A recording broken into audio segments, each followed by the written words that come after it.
November 11th, 2012. Neighbors discover a man with a gunshot wound to the head. By dawn, the police already name a suspect.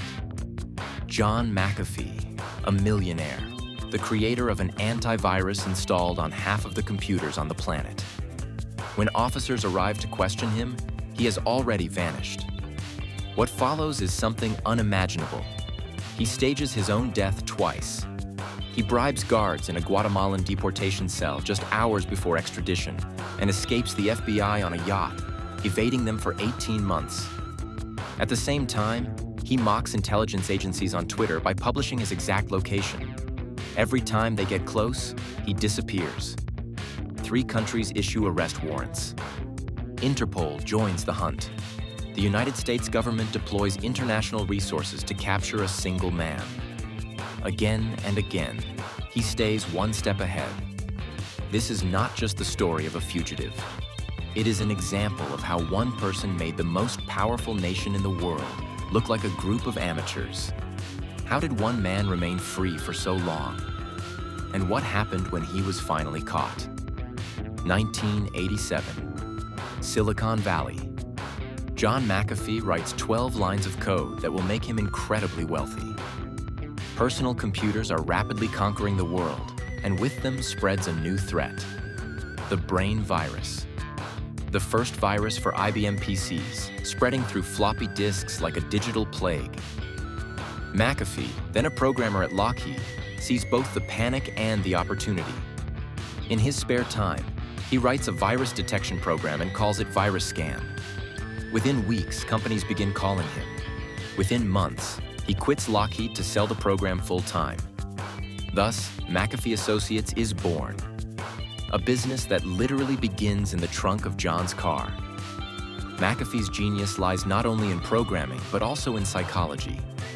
In a 1989 interview, he predicts that computer viruses will drive companies to near collapse through financial losses, skillfully amplifying public fear just enough to send desperate IT directors running to buy his product. The strategy works. By 1990, half of the Fortune 100 companies are paying for McAfee antivirus. Annual revenue reaches $5 million and doubles every 6 months. John McAfee becomes a visible figure in Silicon Valley, a man successfully fighting hacker attacks. But John hates all of it. Board meetings irritate him. Financial reports and investor calls feel like a prison cell. He complains to friends that thousands of bosses, shareholders, regulators, and lawyers all demand obedience. This is a man expelled from graduate school for an affair with a professor's daughter, fired from an engineering job for working under the influence of psychedelics, a man who once hid from police in a dumpster while high, the same madman who staged occult rituals and sexual contests right in his company's office just to challenge social norms. Corporate life suffocates him. In 1993, he exits the game, sells his shares for $100 million, and leaves the company that bears his name. He is 48 years old, and free again. For a while, he simply drifts. Yoga retreats, ultralight aircraft flights, books on Eastern mysticism.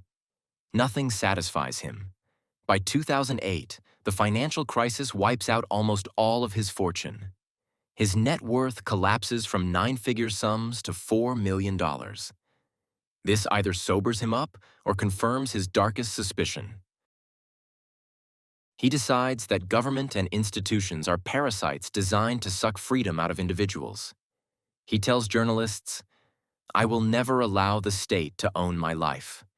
And John is not the kind of man who only talks. In 2009, he boards a plane and flies to Belize, a country with no extradition treaty, no IRS, and few rules. Turquoise water, white sand, and the promise of absolute autonomy. He buys a seaside villa on Ambergris Caye, then builds an estate in the nearby jungle. He hires armed guards, former convicts and local toughs, and sets up an improvised laboratory to research plant-based antibiotics, claiming he intends to defeat superinfections using jungle herbs.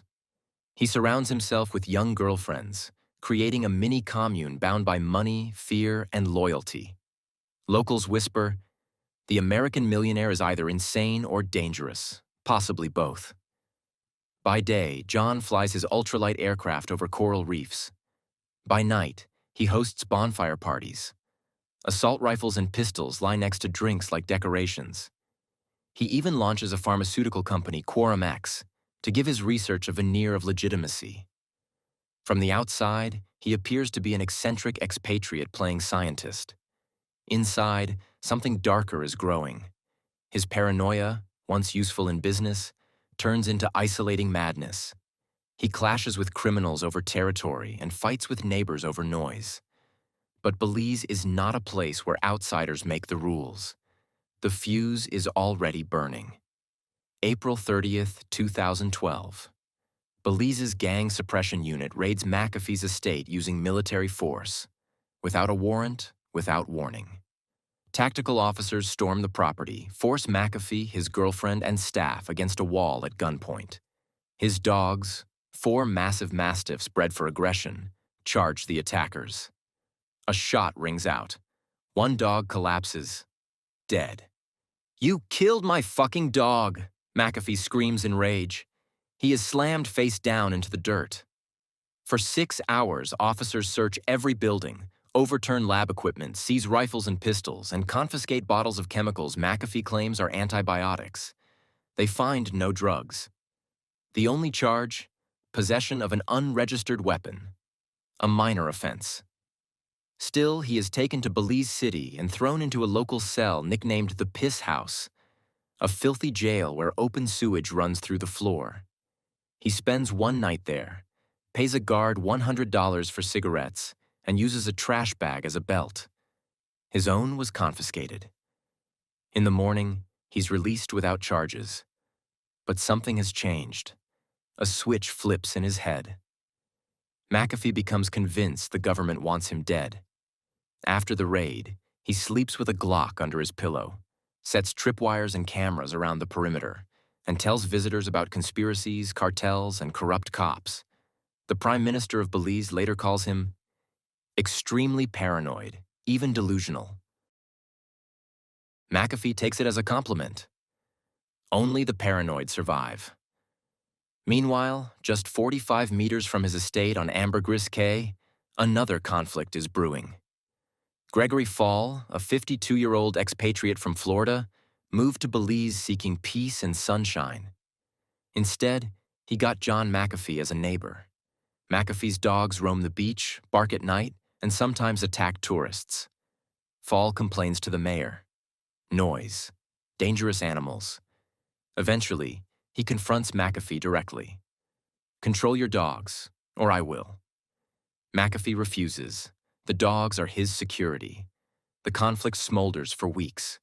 November 9th, 2012. McAfee's dogs begin foaming at the mouth. One by one, they convulse. By morning, all 4 are dead. They have been poisoned. McAfee, enraged and devastated, orders the dying dogs to be put down to end their suffering. Gripping a pistol, he stalks the estate, boiling with anger. Someone sent a message. Maybe a cartel. Maybe the neighbor who threatened his animals. 24 hours later, on the evening of November 10th, a single gunshot echoes across Ambergris Cay. Neighbors hear it but assume it is fireworks or a car backfire. On the morning of Sunday, November 11th, a housekeeper finds Gregory Fall lying face up on the floor of his villa, in a pool of blood. A 9mm bullet is lodged in the back of his head, an execution-style killing. His laptop and phone are missing. The island is in shock. An American is murdered in paradise. Belize police immediately try to question McAfee. When officers arrive at his estate around noon, the gates are open and the house is empty. John saw them coming. He grabbed his girlfriend, Samantha, and vanished into the jungle. The man who once protected millions of computers is now the prime suspect in a murder. And he has just declared war on an entire state. How did a 70-year-old millionaire disappear in a country the size of a small region? John did not flee blindly. He had prepared for months. mapping safe locations and building contacts. Later, he whispered to a journalist that these were people who could not be traced. Within 6 hours of the escape, he and Samantha moved through a network of hideouts in rural Belize. Abandoned warehouses, houses of sympathetic locals, a fishing shack on a mangrove river. Police and soldiers scour the area with dogs and helicopters. Roadblocks appear on every highway. Homes of associates are searched. John remains a ghost. On the third day, hiding in a concrete bunker while police are 200 meters away, John finds an old television and watches Swiss Family Robinson, a 1960 film about people shipwrecked on a deserted island building a new life. He eats canned beans, watches the family build a bamboo fortress, and laughs at the irony. Maybe I should build a treehouse. In reality, every hour spent in Belize reduces his chances of freedom. The gang suppression unit tightens the net. Informants whisper, "The borders are closed. He needs an exit." November 14th, 2012. Under cover of night, McAfee boards a small fishing boat on Belize's southern coast. He hands the captain $2,000 in cash for an illegal sea crossing to Guatemala. About a mile offshore, the engine is cut, and the boat drifts into Guatemalan waters. At 3 a.m., they land on a deserted beach near Puerto Barrios. John and Samantha wade ashore waist-deep and disappear into the jungle.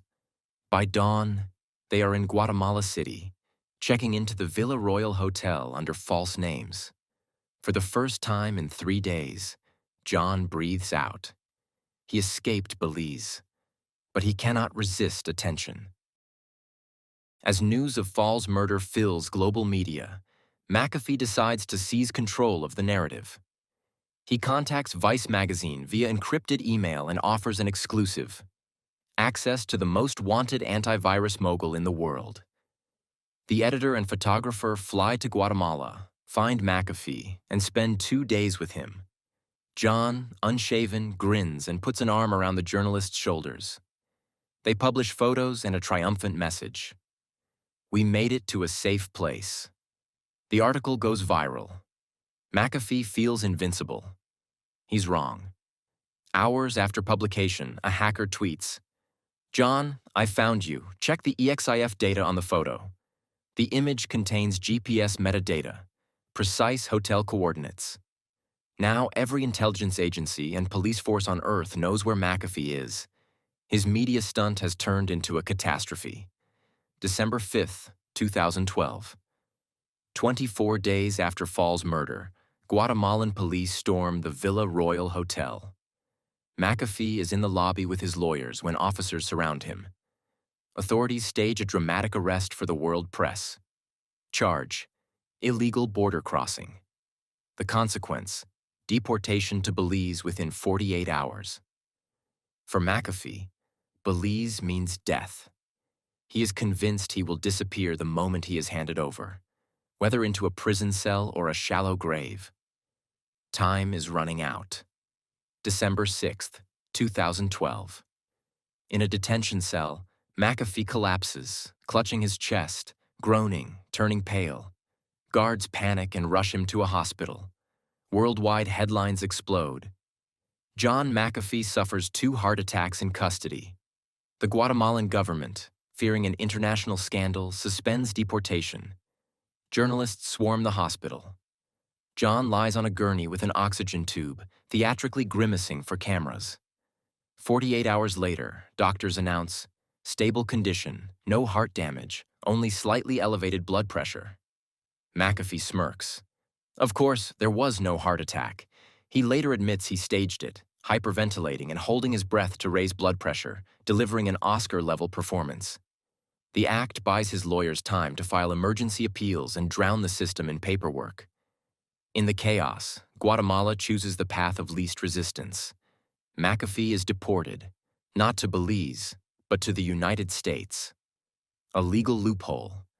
He crossed from Belize illegally, so he could be repatriated to his country of origin. Checkmate. December 12th, 2012. Miami Airport. John McAfee steps off the plane, disheveled, unshaven, victorious. He has outsmarted an international manhunt, faked a heart attack, and turned certain extradition into a free ticket home. Federal agents briefly question him, but with no U.S. charges, they release him. Under the Florida sun, smiling at cameras, he says, "It's good to be home." He escaped Belize, but the question remains, for how long?